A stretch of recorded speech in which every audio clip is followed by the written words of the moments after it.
ایک بزرگ میرے پاس آیا کرتے تھے تو مجھے کہنے لگے بڑا شور کرتا ہوں گھر میں اور بڑا احتجاج کرتا ہوں، اس کے باوجود بھی میری کوئی بات نہیں سنتا۔ تو میں نے کہا کہ ایک سادے آدمی کا سادہ نسخہ آپ استعمال کریں، ہو سکتا ہے آپ کی پریشانی کا کوئی حل نکلے۔ تو کہنے لگے وہ کیسے؟ میں نے کہا آج آپ نے گھر جانا ہے تو کوئی شور نہیں کرنا، صرف السلام علیکم کہہ کے اپنے کمرے میں چلے جانا۔ تو فرماتے مجھے دوبارہ ملے تو کہنے لگے میں السلام علیکم کہہ کے اپنے کمرے میں چلا گیا تو جس بہو کو کئی آوازیں دیتا تھا وہ نہیں نہ آتی تھی، 10 منٹ گزرے تو آ گئی، کہنے لگی ابا جی طبیعت ٹھیک ہے؟ کوئی چیز چاہیے تو میں لاؤں؟ چپ رہسے تے موتی مل سن، تے ذکر کرے تے ہیرے۔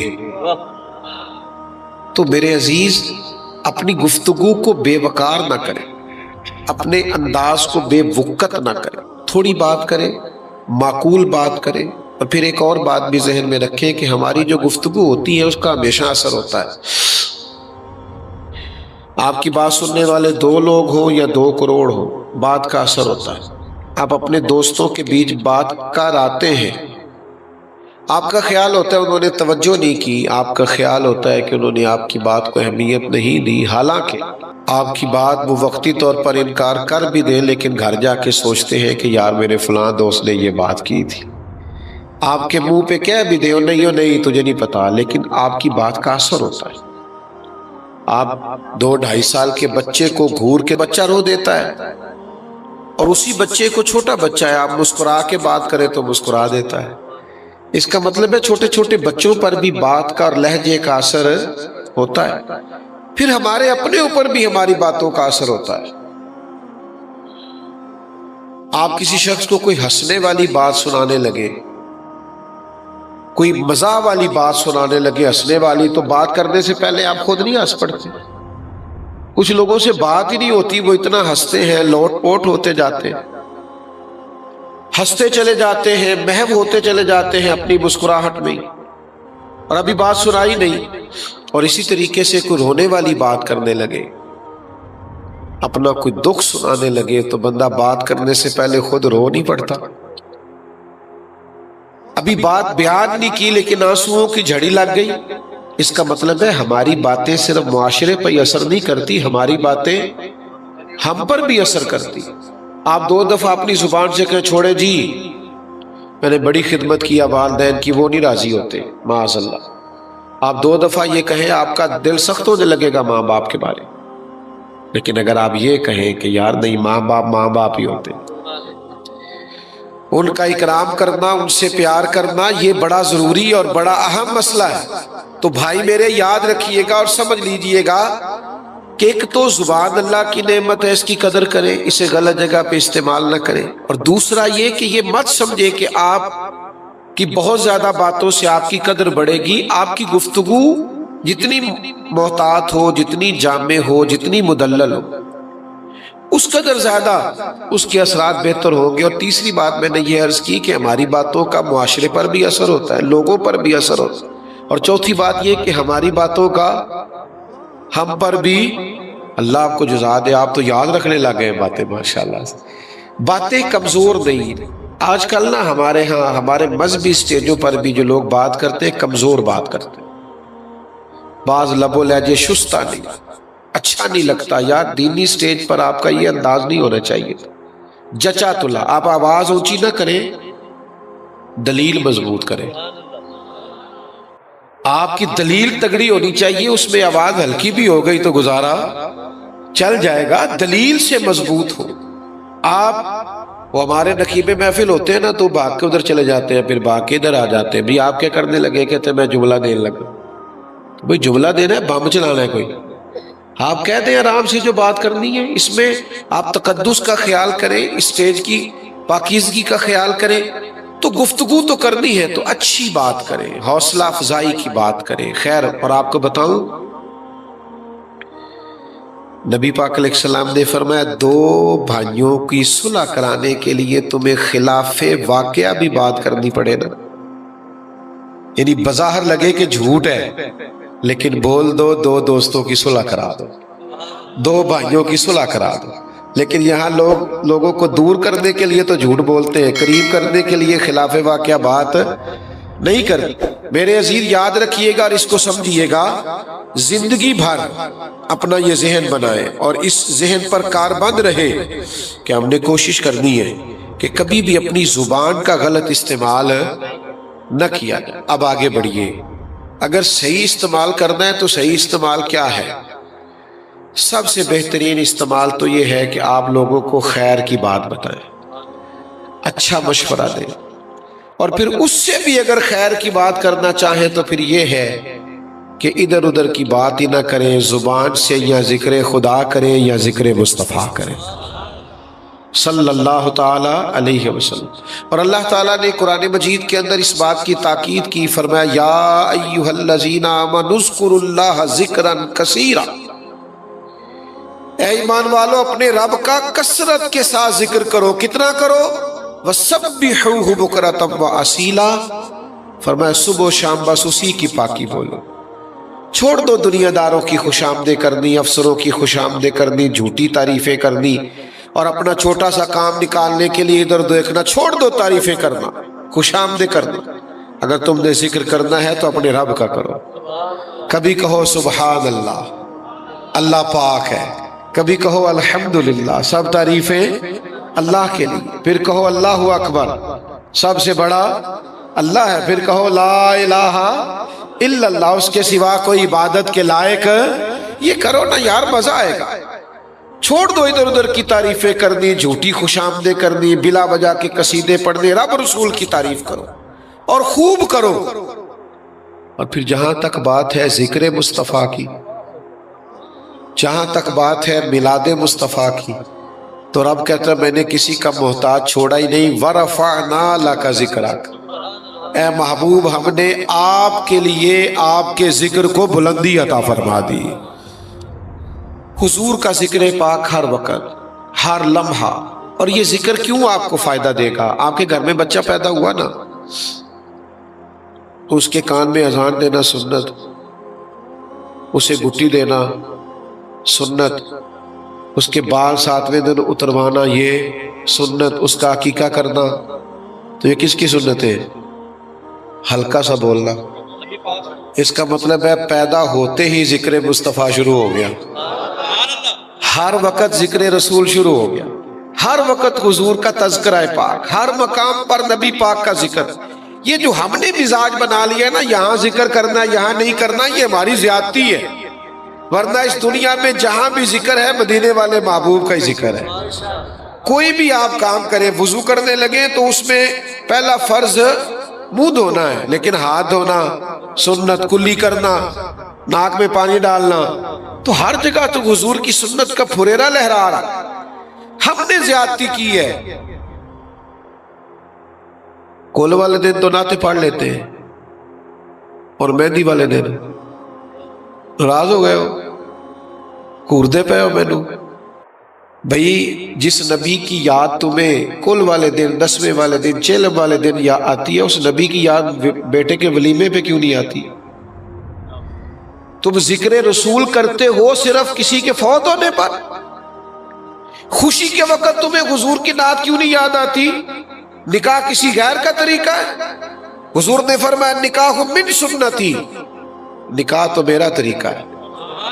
حضور فرماتے ہیں نکاح میرا طریقہ ہے، نکاح تو نبی پاک کی سنت، اسے حضور کے مطابق کرنا چاہیے تھا۔ میں اکثر دوستوں سے کہا کرتا ہوں کسی کے دیندار ہونے کا پتہ ہی تب چلتا ہے جب اس کے گھر میں شادی ہوتی ہے۔ مسجد میں تو سارے حاجی نمازی ہوتے ہیں، پتہ تو تب چلے گا جب تیرے بیٹے کی بارات اٹھے گی تو کتنا حاجی نمازی ہے، تو کتنا شریعت کا پابند ہے، تو کتنا خیال کرتا ہے۔ تو ہر جگہ حضور کا ذکر کرے، ہر مقام پر۔ اعلیٰ حضرت فرماتے کیوں ذکر کرے؟ وجہ بیان کرتے، کہتے جو نہ بھولا ہم غریبوں کو رضا، کہتے چونکہ نبی پاک نے ہمارا ہر جگہ ذکر کیا ہے، پیدا ہوتے ہی ہمارا ذکر، معراج پہ ہمارا ذکر، نمازوں کے بعد ہمارا ذکر، غاروں میں ہمارا ذکر، مزار میں ہمارا ذکر، تو فرماتے جو نہ بھولا ہم غریبوں کو رضا، ذکر ان کا اپنی عادت کیجیے۔ آپ بھی پھر ان کے ذکر کو اپنی عادت بنا لیں۔ ہر وقت حضور کا ذکر پاک، ہر وقت نبی پاک کا تذکرہ، حضور کی حدیثیں یاد کریں، پھر سنایا کریں اپنے بچوں کو۔ ادھر ادھر کی کہاوتیں سناتے ہو۔ حضرت عبداللہ ابن سلام رضی اللہ تعالیٰ عنہ فرماتے ہیں کہ میں یہودیوں کا بہت بڑا عالم تھا۔ ملنگ شلنگ بندے مطمئن کرنے آسان ہوتے ہیں، عالم فاضل پڑھے لکھے بندے کو کسی بندے کا مطمئن کرنا، متاثر کرنا بڑا مشکل ہوتا ہے۔ آپ فرماتے ہیں میں نبی کریم علیہ السلام کی بارگاہ میں پہلے دن گیا میں بحث کے ارادے سے، مناظرے کے ارادے سے، چونکہ یہودیوں کا عالم تھا۔ حضور اونٹنی پر تشریف فرما تھے، اور یارو محنت کر کے جو میک اپ کر کے چہرہ بنایا جاتا ہے اس کے اندر حسن تو کئی دفعہ ہوتا ہے پر جاذبیت نہیں ہوتی۔ لیکن جس بابے نے کبھی میک اپ نہ کیا ہو لیکن وضو ذرا طریقے سے کرے روز، تو رنگ گورا نہ بھی ہو تو لوگ کئی دفعہ یہ نہیں کہتے رنگ گورا ہے، بلکہ لوگ کہتے ہیں چہرہ نورانی ہے۔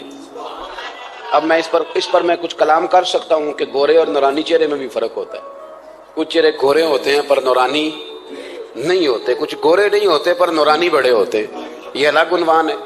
تو حضرت عبداللہ ابن سلام رضی اللہ تعالیٰ عنہ فرمانے لگے جب میں گیا تو حضور اونٹنی پر تشریف فرما تھے، کہتے ہیں سادہ وضو، اور میں دیکھ رہا تھا کہ داڑھی مبارک میں کنگھی بھی نہیں ہوئی تھی، سرکار نے سر پہ سادہ سا امامہ باندھا تھا۔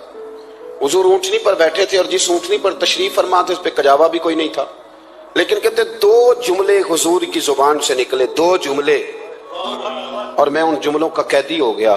میرے محبوب نے فرمایا جو چاہتا ہے کہ اس کی عمر بھی زیادہ ہو، رزق میں بھی برکت ہو، آپ بھی چاہتے ہیں نا عمر بھی زیادہ ہو، رزق میں بھی برکت ہو، تو حضور فرمانے لگے اس کے لیے کرنے کا کام یہ ہے کہ اگر وہ چاہتا ہے عمر زیادہ ہو، رزق میں برکت ہو، تو اپنے رشتہ داروں کے ساتھ اچھا سلوک کرے۔ یہ حدیث اگرچہ اپنے انہی الفاظ کے ساتھ مشکات میں موجود ہے، لیکن وہاں حضرت عبداللہ ابن سلام رضی اللہ تعالیٰ عنہ کہتے ہیں کہ وہ کیا مٹھاس تھی لفظوں میں، جملے تھوڑے تھے، بات میں گہرائی بہت زیادہ تھی۔ میں آیا تھا بحث کرنے اور میں آگے بڑھا، حضور کا دست مبارک تھاما اور میں نے عرض کی یا رسول اللہ مجھے کلمہ پڑھا دے، میں مسلمان ہونا چاہتا ہوں۔ ہمارے ہاں لوگ سمجھتے ہیں کہ بہت زیادہ فلسفہ بیان کرنے والا شاید کوئی بڑا پڑھا لکھا بندہ ہوتا ہے، یہ جی نفسیات کا بڑا ماہر ہے جی، اس نے کئی ماسٹر کیے ہوئے ہیں، ایم فل کی ہے، پی ایچ ڈی کی۔ او خدا کے بندے، نفسیات کا ماہر وہ ہوتا ہے جو سامنے والے کی عقل کے مطابق بات کرنا جانتا ہے۔ اور اگر تم کہے جی میری بات ہی بڑی مشکل ہے میں کس کو سمجھاؤں، تو آپ یہ پڑھے لکھے نہیں ہیں، آپ ابھی سمجھدار نہیں ہوئے۔ کلم الناس علی قدر عقولہم، اگر آپ پڑھے لکھے ہوتے تو لوگ آپ کی بات سمجھتے۔ میرے رسول کریم نے کبھی کوئی مشکل بات نہیں کی، کبھی کوئی فلسفہ نہیں بیان کیا، بلکہ تیری نگاہ ناز سے دونوں ہی مراد پا گئے، عقل غیاب جستجو، عشق حضور و اس طرح۔ اقبال کہتے ہیں اگر بڑا عقل مند آدمی ہوتا تھا تو حضور کی بات اس کے دل کو بھی اچھی لگتی، اور اگر کوئی عشق و مستی والا آتا تھا نا کہ میں نے مست ہو کے آنا ہے، تو وہ بھی میرے نبی کی باتوں سے مست ہو جایا کرتا تھا۔ دونوں تیری نگاہ ناز سے دونوں مراد پا گئے۔ تو حضور کو بات کرنے کا سلیقہ بھی بڑا شاندار آتا تھا۔ حضرت عائشہ صدیقہ رضی اللہ تعالیٰ عنہ فرماتی ہیں کہ نبی کریم صلی اللہ علیہ وسلم جب بات کرتے تھے تو اتنی دھیمی کرتے تھے، اتنی دھیرے میں کرتے تھے، میں تو چھوٹا آدمی ہوں، کسی بڑے بندے کو نصیحت بھی نہیں کر سکتا، ورنہ میں علماء سے تو نہیں لیکن جو طالب علم ہیں جن کا خیال ہے کہ شاید اور میرے پاس کچھ سیکھنے آئے ہوئے ہیں مدرسے کے، تو میں ان سے کہتا ہوں کہ وہ کیا خطابت ہوئی جس میں سامنے والے کو سمجھ ہی نہیں آئی آپ نے کیا کہا۔ آپ اتنے جوش میں چلے گئے، کہتا جی وہ میرا عشق بڑا جوان تھا، تو میں نے کہا آپ کا عشق زیادہ جوان تھا، پھر رسول پاک کی سنت سے آگے نکل گیا ہے۔ اب ٹھہر ٹھہر کے بات کریں، آپ کی بات اگر سامنے والے کی سمجھ میں نہ آئی تو اس کا معنی کیا ہوا۔ اسی طرح سے ہماری نعت خوانی کا ماحول ہوتا ہے، 6 بندے نعت پڑھ رہے ہوتے ہیں، ایک اسپیکر ادھر ہوتا ہے ایک ادھر ہوتا ہے، کوئی سمجھ نہیں آتی ہے کیا کہہ رہے ہیں، اور پھر اس کے ساتھ ساتھ وہ یہ بھی مطالبہ کر رہے ہوتے ہیں کہ ہاتھ بھی کھڑے کرو جنو جنو عشق کے۔ میں کہ انج نہیں کہی دا، ویسے تو کہہ چلو پڑھ لیں، ورنہ اگر آپ ایسے ہی استاد بائی پاس والے بیچارے کو تو ہارٹ اٹیک ہو جائے گا ہاتھ کھڑا کرے گا، تو ہے تو وہ بھی عاشق رسول ہی نا، لیکن یہ قسمیں نہ ڈالیں، یہ کوئی طریقہ ہی نہیں ہے، نہ کہیں دین اس کی اجازت دیتا ہے۔ ہم نے تو یہ سنا ہے کہ صحابہ کہتے ہیں جب اللہ کے حبیب گفتگو کرتے تھے تو ہم یوں بیٹھتے تھے کہ ہمارے سروں پہ پرندے بیٹھے ہو، تو حرکت بھی نہیں کرتے تھے۔ تو بہرحال جو بات عرض کرنی ہے اس پر غور کریں۔ جناب عائشہ صدیقہ کہتی ہیں ٹھہر ٹھہر کے بات کرتے، آہستہ، اور یہ لفظ آپ کو یاد رکھنا ہے۔ سیدہ عائشہ صدیقہ کہتی ہیں جب حضور گفتگو کرتے تھے نا تو اگر ہم نبی پاک کے الفاظ کو گننا چاہتے تھے تو گن بھی سکتے تھے، گننا چاہتے تو گن بھی۔ ایک تو آپ کی جو سادگی ہوگی وہ اصل ہوگی، ملمہ سازی سے نکلیں۔ پہلے ہماری شادیوں پہ دلہر دلہن جاتے تھے بیوٹی پارلر، اب سارا خاندان جاتا ہے، اس میں حسن نہیں ہوتا، اس میں بے وقت ہو جاتا ہے آدمی۔ آپ کو جو رب کریم نے بنایا ہے اس سے زیادہ شاندار آپ کو کوئی بنا سکتا ہے؟ الذی خلقک فسواک فعدلک فی ای صورت ما شاء رکبک۔ اللہ فرماتے ہیں جو میں نے تیرا چہرہ بنایا ہے نا، یہ میری چاہت ہے، میں نے جیسا چاہا ہے تجھے بنایا ہے، تو مجھے تجھے وہ چہرہ پسند کیوں نہیں جو میرے رب نے بنایا ہے؟ یہ چاہت ہے الذی خلقک، جس نے تمہیں پیدا کیا، فسواک فعدلک، پھر ہموار کیا، پھر برابر کیا، اور فی ای صورت ما شاء رکبک، پھر جس صورت میں اس نے چاہا تجھے ترکیب کیا۔ تو پہلی بات، اور دوسری بات، گفتگو کریں تو ذرا تھوڑا سا نا موقع دے کسی اور۔ کچھ لوگ ایسے ہوتے ہیں جن کے پاس آپ بیٹھے ہیں تو بس وہی بولیں گے، آپ نہیں بول سکتے، اب وہی بات کریں، گفتگو کریں، معنی خیز کریں، اتنی باتیں نہ کریں کہ پھر آپ رہ جائیں، کم بات کریں، اور جتنی کریں وہ وزنی کریں تاکہ آپ کی بات کا ایک خاص حجم ہو، ایک وقار ہو۔ اللہ کے محبوب بات کرتے تو اس بات کے اندر وزن ہوتا، وقار ہوتا۔ ہمارے اصحاب رحمۃ اللہ علیہ ہمیں اکثر حکم دیتے تھے تقریر تھوڑی کرنا، نعت کے 2-3 شعر پڑھنا۔ تو میں نے ایک دن عرض کی حضور کیوں؟ فرمانے لگے اللہ رسول کی بات کو بے وقت نہ کر دینا کہ لوگ سننا نہ چاہیں اور تم جبرن سناؤ۔ فرمایا رنگ اس طرح کا ہونا چاہیے کہ لوگوں میں دلچسپی ابھی ہو اور بات ختم ہو جائے، اس کو بے وقت کر دینا ہے کہ زبردستی آپ۔ تو اچھی گفتگو کریں، معنی خیز سنیں۔ ایک حدیث پاک حضرت ابو بردہ رضی اللہ تعالیٰ، ایک صحابی ہیں، البدایہ والنہایہ میں روایت آپ کو ملے گی۔ وہ کہتا ہے میرا اپنی بیوی سے اختلاف ہو گیا۔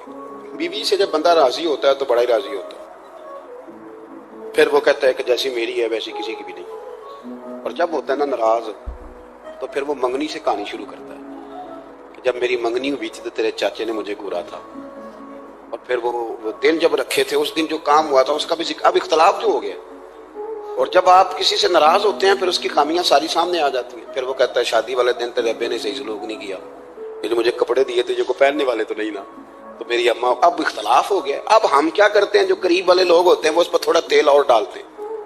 وہ کہتے ہیں نہیں تینوں تو پتہ ہی نہیں، مجھے تین بڑیاں گلاں دا پتہ ہی نہیں، تو تے شادی تو 15 دن بعد سعودی عرب ٹر گیا، ساڈے کولوں سن کہانیاں، ہم تمہیں بتاتے ہیں تاکہ تباہی اور اترے۔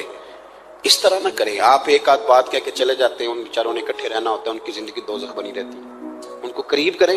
اللہ کے رسول تو کسی کا نکاح کرتے تھے تو میاں بیوی کے درمیان محبت کی دعا فرماتے تھے۔ تو وہ صحابی آئے تو اپنی بیوی سے ناراض تھے، تو انہوں نے اب بات شروع کر دی، کہنے لگے یہ بھی کرتی ہے، یہ بھی کرتی ہے، یہ بھی کرتی ہے، یہ بھی غلطی ہے، یہ بھی غلطی ہے، یہ بھی کوتاہی ہے، بڑی باتیں سنائیں۔ اللہ نے کان کتنے دیے اور زبان؟ اس کا مطلب ہے سنگل بولنا چاہیے اور ڈبل سننا چاہیے۔ آپ جتنا بولتے ہیں اس سے ڈبل سننے کا مزاج بنائیں، کیونکہ کان اللہ نے 2 دیے اور زبان سنگل بولیں اور ڈبل سنیں۔ حضور سنتے رہے، بلکہ حضرت ابو بردہ رضی اللہ تعالیٰ عنہ کہتے ہیں میرے محبوب نے نا تقیہ منگا لیا، ٹیک لگا لی۔ کئی لوگ کہتے ہیں نا جی ڈاکٹر نے میری بات تو پوری سنی کوئی نہیں، تو جب تک پوری سنی نہ جائے بعض بندوں کو تسلی نہیں ہوتی۔ پورا وقت دیا۔ وہ کہتے ہیں جتنا میرے اندر غبار تھا سارا میں نے نکالا، اور میں نے ثابت کر دیا کہ میری بیوی میں یہ بھی کمزوری ہے، یہ بھی کمزوری ہے، یہ بھی کمزوری ہے۔ کہتے ہیں جب میں تھک گیا نا باتیں کر کر کے اور باتیں ختم ہو گئی تو حضور ہلکا سا مسکرائے، پھر پہلی نظر ہی لوٹ لے ماہی تیرے ہار شنگاراں۔ کہتے ہیں حضور ہلکا سا مسکرائے زیر لب اور فرمانے لگے کہ تیری بات ختم ہو گئی ہے تو ایک میں بھی کر لوں۔ تو نبی کریم صلی اللہ تعالیٰ علیہ وسلم فرمانے لگے صرف ایک بات کا جواب دے، صرف ایک، تیرے آگے ہیں یوں دبے لچے فصحا عرب کے بڑے بڑے، کوئی جانے منہ میں زبان نہیں بلکہ جسم میں جان نہیں۔ حضور فرمانے لگے یہ بتا کہ تیری بیوی میں ساریاں خامیاں ہی ہیں کہ کوئی خوبی بھی ہے؟ بھائی اتنا جواب دے دے، زیادہ لمبی چوڑی بات نہیں۔ تیری بیوی میں ساریاں خامیاں ہیں۔ اللہ جو بندے بناتا ہے نا تو ایسا کوئی بندہ رب کریم نے نہیں بنایا جس کے اندر اللہ نے کوئی خوبی نہ رکھی ہو۔ یہ الگ بات ہے کہ ہماری اپنی اینک پر مٹی پڑی ہوتی ہے اور ہم سامنے والے کا چہرہ صاف کرتے رہتے ہیں، اپنی اینک نہیں صاف کرتے۔ تو حضرت ابو بردہ رضی اللہ تعالیٰ عنہ فرماتے ہیں جب سرکار نے اس شخص سے یہ بات کہی نا کہ کوئی خوبی بھی ہے تیری بیوی میں، تو کہتے ہیں وہ شخص کہتا ہے میری نا بالکل ایک جملے نے سوچ ہی بدل دی ساری۔ یوں سمجھ لے کہ میں اس روڈ پہ چل رہا تھا، میرے نبی پاک نے مجھے اس والے رستے پہ ڈال دیا، بالکل ساری سوچ، یعنی ایک ہی جملہ لیکن ہر چیز بدل دی سرکار نے۔ حضور فرمانے لگے کوئی خوبی بھی ہے؟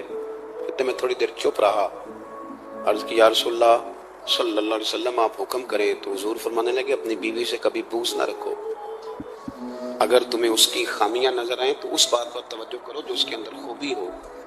کہتے ہیں میں نے اٹھ کے عرض کی یا رسول اللہ میری بیوی پردے کی بڑی پابند ہے، میری خوابگاہ میں کوئی دوسرا شخص کبھی پیر بھی نہیں رکھ سکتا. تو فرمایا جا پھر گھر جا کے بسا، جو سب سے اعلیٰ خوبی تھی وہ تو اللہ نے تیری بیوی کو عطا کی ہوئی ہے، گھر بسا. تو ایک تو سرکار کی ظاہری جو اللہ نے آپ کو حسن و جمال دیا تھا وہ بے مثل تھا، گفتگو کا جو ڈھاب اور سلیقہ دیا تھا وہ بے مثل اور بے مثال تھا. اور پھر جو حضور کی ادائیں تھی نا، کانا خلقہ القرآن. حضرت عائشہ صدیقہ کہتی ہیں میرے محبوب کے اخلاق دیکھنے ہو تو قرآن پڑھو. جن اخلاق کا قرآن درس دیتا ہے وہ عملی طور پر سارے مدینے والے محبوب میں پائے جاتے تھے. جو سب سے بہترین عادت تھی نا، بہترین ترین عادت، وہ اللہ نے میرے رسول کریم کو عطا فرمائی. ہمارا نا اب ایک مزاج بن گیا ہے. ہمارے بعض لوگ بڑے فخر سے بتاتے ہیں کہ جی مسواک سنت ہے. اب تو سائنس بھی مان گئی ہے کہ مسواک کریں گے تو آپ کے وجود کے اندر جو منہ میں فالتو مادے ہوں گے جراثیم وہ مر جائیں گے. اب سائنس بھی مان گئی ہے. مجھے کبھی کبھی اس لفظ سے بڑی تکلیف ہوتی ہے. میں کہتا ہوں کہ سائنس اگر نہ مانے تو ہمیں کوئی اس پہ فرق پڑتا ہے؟ نہ مانے سائنس، ہمیں کیا لینا دینا سائنس سے؟ سائنس تو کبھی کچھ کہتی ہے پھر کبھی کچھ اور کہنے لگ جاتی. سائنس کا کیا ہے؟ سائنس کو منوانا ہماری ڈیوٹی.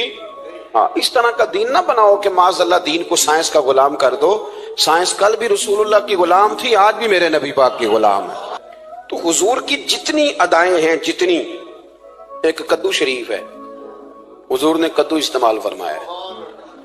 آپ چلے جائیں کسی بھی جگہ پہ، جس بندے کو بہت زیادہ بلڈ پریشر کا مسئلہ ہونا تو اب اس کو ڈاکٹر کہتے ہیں کہ کدو ملے تو اس کو استعمال کراؤ.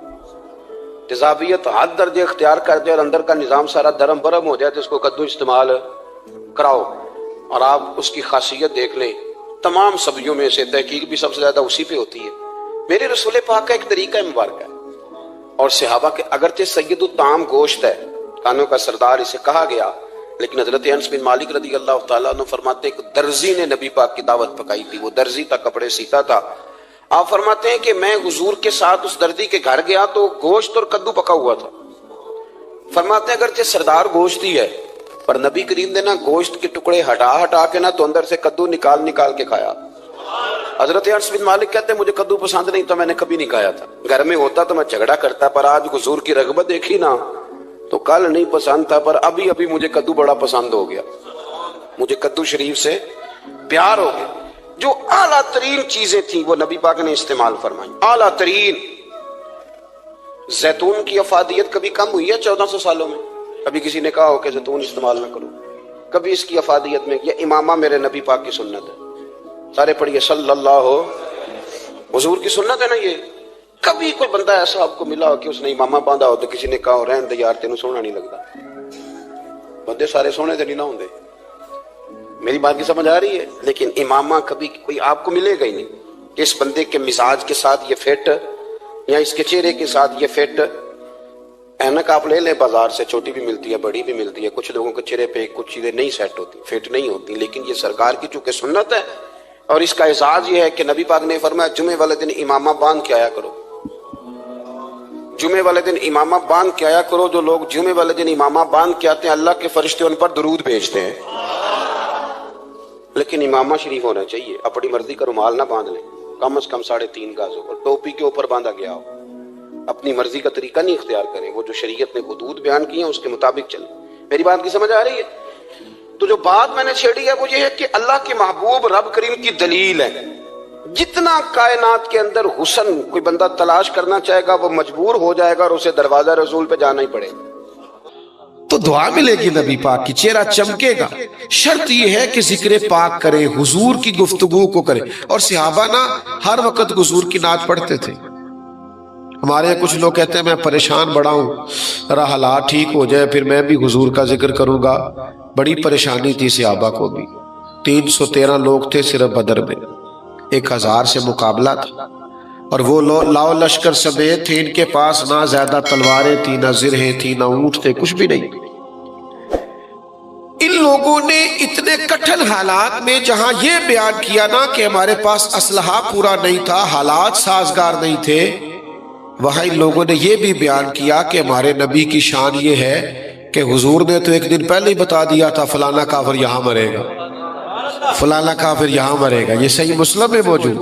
یعنی حالات جتنے بھی خراب تھے حضور کی شانیں بیان ہوتی رہی، نبی پاک کے تذکرے بیان ہوتے رہے، حضور کے ذکر پاک کو نہ چھیڑے، اسی ذکر سے تو برکات نازل ہوگی، یہ ذکر ہوگا تو اللہ کا انعام آئے گا۔ ذکر رسالت مآب ہر وقت، یعنی جنگ خندق میں بڑے حالات خراب تھے، بڑی شدید مشکلات تھی، صحابہ کرام نے پیٹ پر پتھر باندھ رکھے تھے، بھوک سے شدت تھی، انہوں نے یہ بھوک بھی بیان کی ہے کہ ہم نے پیٹوں پہ پتھر باندھے ہوئے تھے، اور ساتھ یہ بھی بیان کیا کہ حضرت جابر ابن عبداللہ نے 4 لوگوں کا کھانا پکایا تھا، پر نبی پاک سینکڑوں کو لے کے گئے تھے، سب کو پورا آ گیا تھا۔ حضور کی نعت وہ کبھی بھولتے نہیں تھے، ہر وقت حضور کا ذکر پاک کریں، نبی پاک کے ارشادات کو یاد کریں، حضور کی سنت کو یاد کریں۔ کوئی کام کرنے لگے تو دیکھیں پہلے یہاں میرے نبی کا طریقہ کیا ہے، حضور نے یہ کام کس طرح کیا۔ اپنے رویوں سے، اپنے لب و لہجے سے ہر وقت نعت خواہ بنے رہیں۔ یہ رسمی سا انداز نہ اختیار کریں کہ کوئی محفل ہوگی تو چلو نعت ہوگی۔ میرے عزیز، ہر وقت ذکر، ہر وقت ذکر، ہر وقت نبی پاک کا ذکر۔ ہاں، یہ ذکر باقی اذکار کی طرح نہیں ہے، اس ذکر کا کچھ ادب زیادہ ہے۔ سبحان اللہ۔ میری آپ طبیعت دیکھ رہے ہیں، نزلہ زکام کیسا ہے، پھر بھی آپ سے بات کر رہا ہوں، تو مجھے امید ہے آپ پیار بڑا کرتے ہیں، ناراض نہیں ہوگے۔ کر لوں 1-2 باتیں، تسی نہ کر دے ہو، نہ ہاں کر دے ہو، لڑے جاب دے ہو، 1-2 باتیں کر لو تھوڑی ناراضگی والی۔ آپ سب کو پتا تھا نا محفل میں آنا، پھر بھی ننگے سر آ گئے، ٹوپی تک نہیں پہنی ساتھ پہ، اور ادب والوں کی محفل، اہل سنت کی محفل، ہمارا تو مزاج ہی نہیں۔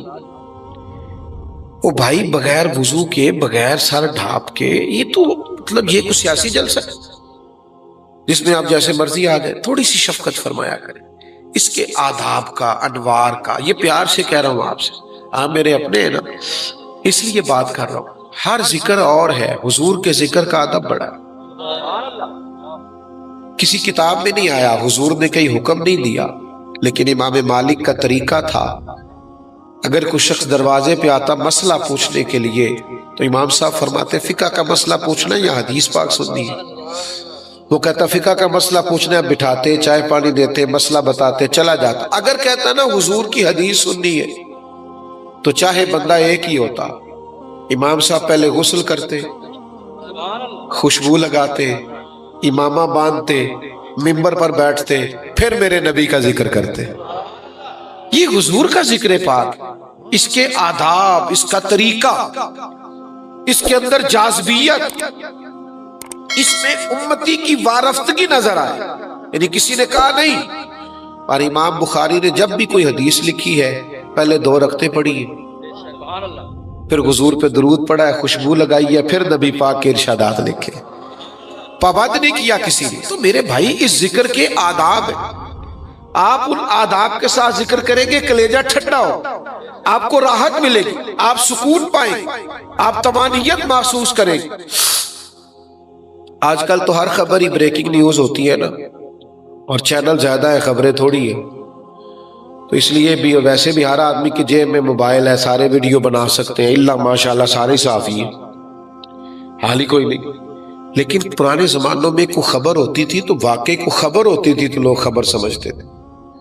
جب حضرت ابو بکر صدیق رضی اللہ تعالیٰ عنہ نے کلمہ پڑھا تو یہ ایک خبر تھی کہ ابو بکر مسلمان ہو گئے، یعنی ایک بہت بڑے تاجر اور پھر اپنے قبیلے کے سردار اور لوگ جن سے مشورے لینے جاتے ہیں، صاحب الرائے سمجھتے، معاملہ فہم اور سیانہ بندہ سمجھتے، ابو بکر صدیق مسلمان ہو گئے، بہت بڑی خبر تھی۔ اب کچھ لوگ نا اس خبر کی تصدیق کرنے کے لیے جناب صدیق اکبر کے پاس گئے، بتاؤ کون کون گیا خبر پتہ کرنے کے، واقعی مسلمان ہوئے، کون کون گیا؟ اب تاجر کے دوست بھی تو تاجر ہی ہو گئے نا، بڑوں کے دوست بھی، ان کے دوست جو پتہ کرنے گئے بھلا کون کون تھے؟ حضرت عثمان غنی، حضرت سعید بن زید، حضرت عبد الرحمن ابن عوف علیہم رضوان، اتنے بڑے بڑے، یہ صرف پتہ کرنے گئے کہ سنا ہے مسلمان ہو گئے، پتہ کرے خبر سچی ہے۔ یہ جب وہاں پہنچے نا حضرت صدیق اکبر کے پاس، صرف تصدیق کرنے کے لیے کہ سنا ہے آپ مسلمان ہو گئے، تو اب بڑی سادی سی بات تھی، اس کا جواب تھا ہوا ہوں یا نہیں ہوا، دو ہی باتیں تھی. لیکن حضرت صدیق اکبر کہنے لگے بیٹھ جاؤ بتاتا ہوں. یہ جو سوال تم نے پوچھا یہ اتنا سادہ نہیں، تم نے میرے نبی کی بات ہی پوچھ لی ہے. میرے دل آمنہ کے لال کی باتیں کرے. اب حضور کی بات پوچھی ہے تو ذرا بیٹھ جاؤ. حضرت صدیق اکبر نے انہیں بٹھا لیا. علامہ اسماعیل حقی علیہ رحمہ نے لکھا ہے اس ذوق سے جناب صدیق اکبر نے نبی پاک کی بات کی. کبھی حضور کے اخلاق عالیہ کی بات کی، کبھی میٹھے بولوں کی بات کی، کبھی معاف کرنے کے جذبے کی بات کی، کبھی عطا کرنے کی بات کی، کبھی نواز دینے کی بات کی، کبھی کریم کے کرم کرنے کی بات کی. اس ذوق سے بات کی کہ وہ جو صرف پتہ کرنے آئے تھے نا مسلمان ہوئے ہیں کہ نہیں، وہ کہنے لگے ہمیں بھی لے چلو، ہم سب نے بھی کلمہ پڑھنا، ہم بھی چلیں گے. سودا لینے کے لیے بازار گئے ہم، اور ہاتھ اس کے بکے جس کے خریدار گئے ہم. تو بھائی آپ حضور کا ذکر پاک کریں، یعنی کوئی سنے تو اسے لطف تو آئے نا. آپ کے لب و لہجے سے حسن چھلکے، ذوق چمکے، طبیعت تازہ ہو جائے، بیمار صحت یاب ہو جائے، کلیجہ ٹھنڈا ہو جائے. آپ حضور کا ذکر ذرا جم کے کیا کریں، حضور کا ذکر پاک کریں. تو مجھ سے ناراض نہ ہونا، یہ ہماری سیاسی تقریریں ہوتی ہیں نا، تو ہمارے یہ جو امیدواران ہوتے ہیں اسمبلیوں کے، ان کو اپنے لیڈر کا نام بڑا اچھا لینا ہوتا ہے، قائد عوام اور قائد جمہوریت اور فلانا اور فلانا. حضور کا نام لینا پڑے تو ان کو مشکل آتی ہے، کیونکہ جیڑا کام روز کریے نا وہ پھر ہوندا. تو میں کہتا ہوں میری جماعت میں آنا، کسی بزرگ کے پاس بھی بیٹھ، یہ نعت اسے بھی آتی ہوگی، مل جاون یار دیاں گلیاں اسا ساری خدائی کی کر دی. اتنا تو ذوق اس کا بھی ہوگا کہ تیرا کھاواں تے تیرے گیت گاواں یا رسول اللہ. تو عزیز آپ سنیں جی، سنیں. اللہ جل بیٹا کچھ خطیب ایسے ہوتے ہیں جو بغیر نعروں کے بھی ساری تقریر کر جاتے ہیں. آپ سبحان اللہ آہستہ بھی کہیں تو ہمارا گزارا ہوگا.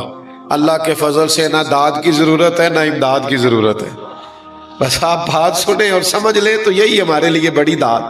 اور بیمار ہوں، زیادہ بات کر بھی نہیں سکتا، بس بات کو سمیٹوں گا تھوڑی دیر میں.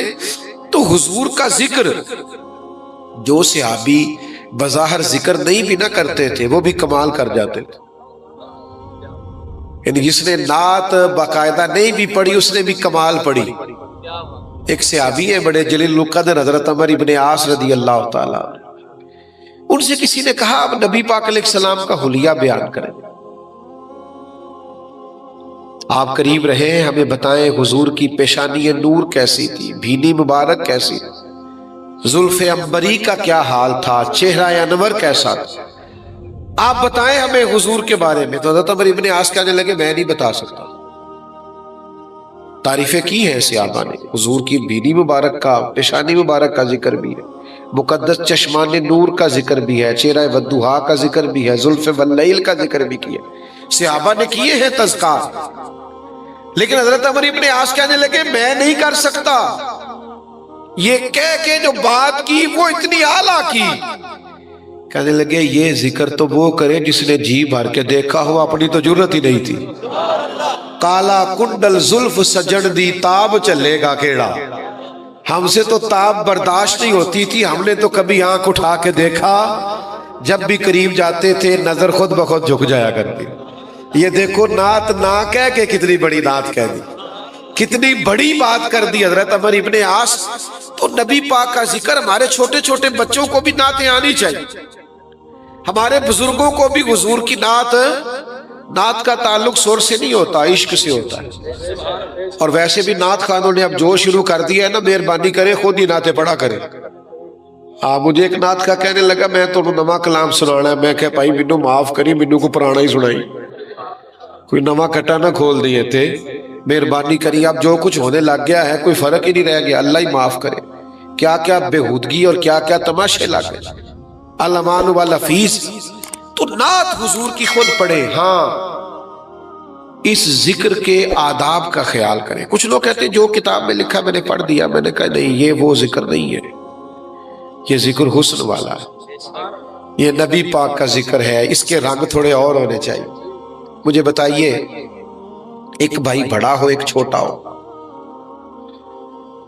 لیکن چھوٹے کی تعلیم زیادہ ہے اور وہ نوکری بھی بڑی کرتا ہے اور سرمایہ دار بھی زیادہ ہے، پیسے بھی زیادہ کماتا ہے، بڑا ہے بڑا، لیکن اس کے پاس ڈگریاں بھی تھوڑی ہیں، تعلیم بھی کم ہے، پیسے بھی کم ہے۔ اب دونوں اکٹھے بیٹھے تھے تو ایک آدمی نے ایک شخص نے ان سے پوچھا کہ تم میں سے بڑا کون ہے؟ تو کیا وہ جس کا عہدہ بڑا ہے وہ بتائے گا میں بڑا ہوں؟ بڑا کون ہے؟ جس کی عمر زیادہ ہے۔ بڑا کون ہے؟ سمجھ آ رہی ہے کہ نہیں؟ بڑا کون ہوتا ہے؟ جس کی، اب عہدے نہیں بتائے جاتے، عمریں بتائی جاتی ہیں۔ بھی آپ میں سے بڑا کون ہے؟ وہ کہیں گے جی یہ میرے بڑے بھائی ہیں، مجھ سے اتنے سال بڑے، یہی بات ہوتی ہے نا۔ لیکن یہ عام لوگوں کے لیے کلیہ ہے۔ جب بات آئے نا مدینے والے رسول کی، سبحان اللہ، پھر کچھ کلیے، کچھ ضابطے، کچھ قاعدے بدل جاتے ہیں۔ نبی پاک صلی اللہ تعالی علیہ وسلم کے چچا ہیں جناب عباس، حضور کا ذکر آئے تو قاعدے بدل جاتے۔ حضرت عباس رضی اللہ تعالیٰ عنہ سے کسی نے کہا کہ آپ بڑے ہیں کہ حضور؟ تو ظاہر ہے جو پوچھ رہا تھا وہ جانتا تھا کہ وہ نبی ہے، نبی نہیں، نبی الانبیاء ہے، امام الانبیاء ہے، نبیوں کے بھی نبی ہے، سید الرسول ہے۔ تو اسے عہدے کا تو پتا تھا، وہ تو عمر پوچھ رہا تھا، لیکن یہ ذکر رسول ہے نا، اس کے قاعدے ذرا الگ ہے۔ حضرت عباس سے کہا آپ بڑے ہیں کہ حضور؟ تو جواب دیکھیں، یہ ہے ذکر رسالت معاف کرنے کا طریقہ۔ کہاں سے لائیں وہ شہد اور کہاں سے لائیں وہ کستوریاں جن سے ان جملوں کو ماپا تولا اور دھویا جائے؟ کچھ نہیں ہو سکتا، یہ جملے انمول کے انمول ہی رہیں گے۔ حضرت عباس کہنے لگے کیا کہا تم نے؟ میں بڑا ہوں کہ حضور؟ فرمانے لگے بڑے تو حضور ہی ہیں، پیدا پہلے میں ہوا تھا۔ بڑے حضور ہی ہیں، پیدا پہلے ذکر ان کا کیجئے ہر بات پر، اور چھیڑنا شیطان کا عادت کیجئے، اور جو نہ بھولا ہم غریبوں کو رضا، ذکر اس کا اپنی عادت کیجئے۔ میرے عزیزوں، ادب سے، احترام سے، ذوق سے، شوق سے، محبت کے ساتھ اپنے نبی کریم کا ذکر کریں، اور ہر وقت کریں، ہر جگہ کریں، اور ذرا ذوق سے کریں، اور ذرا دھلے ہوئے لہجے سے کریں، اور ذرا ادھر ادھر کی باتیں نہ کریں۔ جب بھی کریں مدینے والے کی بات کریں۔ باقی باتوں سے نا آپ نے ناراض نہیں ہونا۔ وہ ہمارے مذہبی سٹیجوں پہ ہم کبھی کبھی جاتے ہیں تو ہمیں لسٹ ملتی ہے، کہتے ہیں یہ مہمان خصوصی ہے، اس کا بھی نام لینا ہے، اس کی زیر صدارت ہے، اس کا بھی نام لینا ہے، ان کی زیر سرپرستی، ان کی زیر نگرانی۔ تو میں انہوں نے کہنا کارتے تو سب انہوں آکیا سی نبی پاک دی تعریف کرنی، ساڑھے کو نہیں ہوندیاں ادھر ادھر دیا تعریفاں۔ میں اپنی حیاتی تو قربان جاواں، ساری محمد پکیدے گزر گئی۔ کرو مدح اہل دول رضا، اور پڑے اس بلا میں میری بلا، میں تو گدا ہوں اپنے کریم کا، میرا دین پارا انان۔ ہاں کوئی عالم ہے، درویش ہے، فقیہ ہے، سید ہے، بات اور ہے، سر کے تاج ہے، لیکن یہ جو دنیا داری کا غلبہ ہم میلاد کے سٹیج پہ بھی لا کے بٹھا لیتے ہیں نا اس بندے کو جو کبھی مسجد ہی نہیں آیا، اور کہتے ہیں یہ صدارت کرے گا۔ تو بھائی میلاد کی محفل کی صدارت اس سے کراؤ جس کو 40 سال ہو گئے فجر کی اذان دیتے، 30 سال ہو گئے مسجد میں جھاڑو دیتے، کہ یہاں بھی جو 50,000 زیادہ دے گا وہ صدارت کر جائے گا۔ خدا کا خوف کرے گا، یہاں تو کم از کم ان آداب کا آپ خیال کریں، اور یہاں بھی آپ اگلی سیٹیں ان کو دے دیتے ہیں ذکر رسول کی باری میں جن کے ہاتھوں میں نوٹوں کی دتی ہے، اور غریب دیکھتا رہ جاتا ہے کہ میری یہاں بھی عزت نہیں۔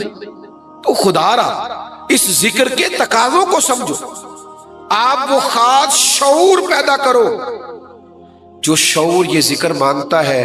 آپ اگر ہر جگہ حضور کا ذکر کرنے لگیں گے تو نبی پاک کی تعلیمات عام ہوں، سوسائٹی اور معاشرے میں حسن بڑھے گا۔ دو باتیں کر کے اپنی بات ختم کرتا ہوں۔ ایک تو میری گزارش ہے، بے نمازی جو ہے نا وہ مہربانی کرے ہم نمازی ہو جائیں۔ نماز کی وضاحت ہی کوئی نہیں، نماز کی جو نماز نہیں پڑھتا جھوٹ بولتا ہے، اس کی وضاحت ہی نہیں، وہ پڑھنی ہے تو جان چھوٹنی۔ اور نماز میرے نبی کی آنکھوں کی ٹھنڈک ہے۔ نماز بندے کا اللہ سے رشتہ ہے جو نماز ہی نہیں پڑھتا۔ حضرت عمر فاروق نے خط لکھا تھا ایک دفعہ، سپہ سالاروں سے کہا تھا اگر کوئی بندہ بے نمازی ہو تو لشکر سے نکال دینا، جو رب کا ہی فرما بردار نہیں، وہ ہمارا کیا ہوگا، ہمارے قانون پہ کیسے چلے؟ تو مہربانی کریں نماز کبھی نہ چھوڑیں۔ اور دوسری گزارش یہ کرنی ہے کہ راتیں بڑی لمبی ہیں،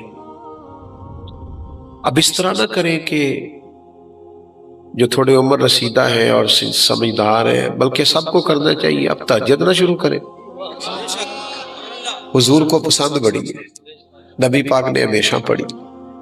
رات کافی لمبی ہے، بعض بندے تھک جاتے ہیں سو تو رات کو ذرا موبائل سے جان جلدی چھڑا لیں، تھوڑا وقت پہ سوئیں. صبح کو فجر سے 1 گھنٹہ پہلے اٹھیو. جڑے ساڈے وڈیرے نہیں سن کہندے میں نماز پڑھی پھر سبق پڑھیا تے ہن میں تانوں پہ ٹھانی ہاں. تو میرے بھائی، جس طرح ہماری نانیاں دادیاں مائیں ہمیں جگاتی تھی، تو اس طرح سویرے تہجد کا مزاج بنائیں. حضور فرماتے ہیں صبح صبح نہ اللہ کی رحمت پہلے آسمان پہ اللہ نزول جلال کرتا ہے جو اس کی شان کے لائق، اور کہتا ہے کچھ مانگنا ہے تو مانگ لو. تو بھائی، یہ کچھ دن ایسے آئے ہیں کہ کوشش فرمائیں صبح صبح جلدی اٹھنے کی، عبادت کا رنگ پیدا کرنے کی. اللہ ہماری حاضری قبول فرمائے.